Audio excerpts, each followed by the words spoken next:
I noticed it on the third night. At first, it felt rude to ask. Everyone has different habits, different sleep cycles. Some people stay up late scrolling through their phones, some work night shifts, some just struggle with insomnia. I told myself that, but by the third night, I realized something was wrong. My roommate, Evan, never slept. Not once. We had moved into the apartment together because it was cheap, too cheap for the city we lived in. A narrow building wedged between a closed-down bookstore and a laundromat that never seemed to open. The landlord didn't ask many questions, didn't run background checks, and accepted cash only. That should have been my first warning. Evan answered my online ad within minutes. Quiet, clean, keeps to himself, his message said. When we met, he looked normal enough.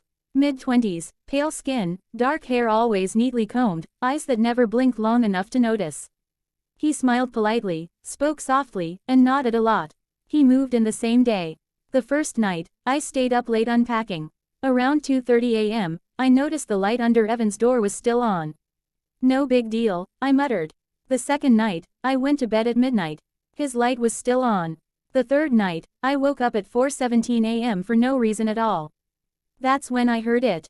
Breathing, not from his room, from the hallway, slow, controlled, awake. I opened my door just a crack. The hallway light was off, but I could see Evan standing there, facing the wall. His arms were at his sides, his posture straight, like he was waiting for instructions. Evan, I whispered. He didn't respond. I closed my door and locked it, my heart beating faster than it should have. The next morning, he acted like nothing happened.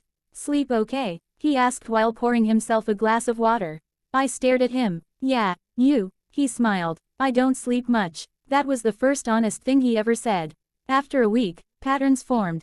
Evan never yawned, never complained about being tired, never drank coffee or energy drinks, never slept. His bedroom door was always open during the day, but I never saw a bed. Just a chair in the corner, facing the wall. At night, he moved. Always quietly. Sometimes I heard him walking slowly through the apartment. Sometimes he stood outside my door.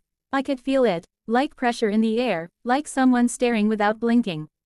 Once, I opened my door suddenly. He was inches away, just standing there. Oh, he said calmly. Sorry, didn't mean to wake you. What were you doing? I asked. Listening, he replied. To what? He tilted his head. You. I stopped sleeping after that. Sleep felt dangerous. Every time I closed my eyes, I imagined him watching me. Standing over my bed, counting my breaths. One night, I pretended to sleep. Through barely open eyes, I saw my door slowly creak open.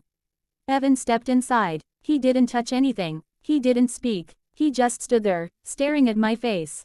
Minutes passed. Then hours. I don't know how long he stayed, but when the sun finally rose, he left without a sound. That morning, my phone buzzed. A message from an unknown number. You shouldn't waste sleep. My blood went cold. I confronted him that evening. You watch me when I sleep, I said. He didn't deny it. You don't sleep at all, I continued. Why? Evan sat down in his chair, hands folded neatly in his lap. Because if I do, he said softly, someone else wakes up. The lights flickered. I laughed nervously. That's not funny. I'm not joking. He looked at me, really looked at me this time. His eyes were darker than I remembered. Deeper, like something behind them was pressing forward. I'm not supposed to live alone, he continued. They don't like it when I'm alone. Who's they? I asked. He smiled. You'll hear them, soon. That night, I heard whispering.